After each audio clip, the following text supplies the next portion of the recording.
Let me tell you about the dumbest experiment that changed the way we think about leadership, accountability, and team health. In 1913, a French engineer named Max Ringelmann tied a rope to a wall and started asking people to pull.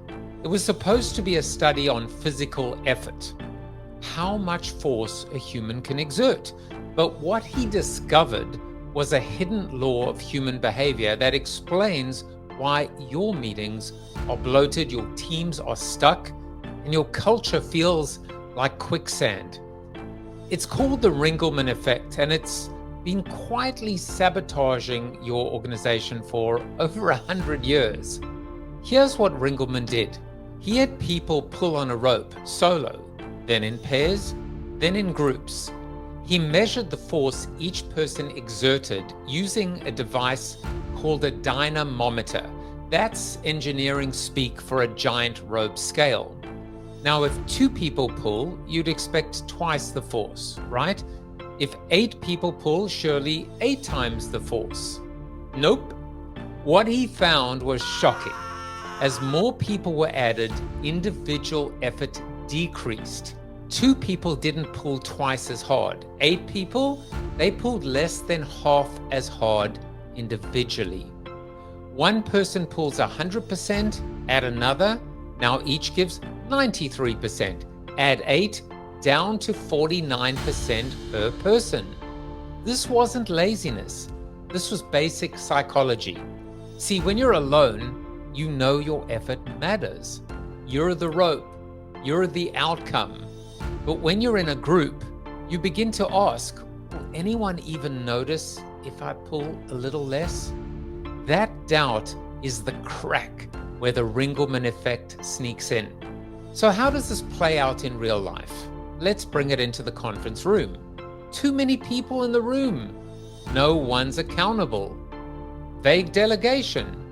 We own it, which means no one does. When 2 people are accountable, no one is accountable. I've seen this 100 times inside companies. Someone's on the leadership team because of title, tenure, or politics, not because of function. Their presence dilutes clarity. They sit in the meeting, but they don't pull on the rope. And guess what? Others feel that and start slacking too.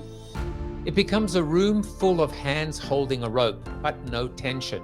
And here's the danger. You start to think that adding more people will solve the problem, but more people is the problem. So what do? Let me offer you a framework. I work with businesses as an EOS implementer. EOS, or the Entrepreneurial Operating System, is like CrossFit for leadership teams. And EOS doesn't leave room for the Ringelmann effect to thrive. Here's how we beat it. Number 1, define the seat. In EOS, there are no vague titles. There's a seat, 1 seat, 1 owner, 1 function, period. Number 2, assign a number. We don't just say do your best. We measure what matters. If you own marketing, for example, you might own 20 qualified leads per week. That's your rope. Everyone can see if you're pulling. Number 3, create cadence. Every 90 days we reset. Every week we meet. Every day people know what matters most. No ambiguity, no hiding. And number 4, make people matter. And this goes beyond charts and numbers. If people feel replaceable, they'll act that way. You're always pulling on a rope. Your company, your mission, your family. It's all a rope. And every day your people are silently asking, does my effort make a difference here? When the answer is yes, they show up. When the answer is no, they disappear. 1 slack rope at a time. So my challenge to you is this. Stop flooding meetings. Stop tolerating ghosts in seats.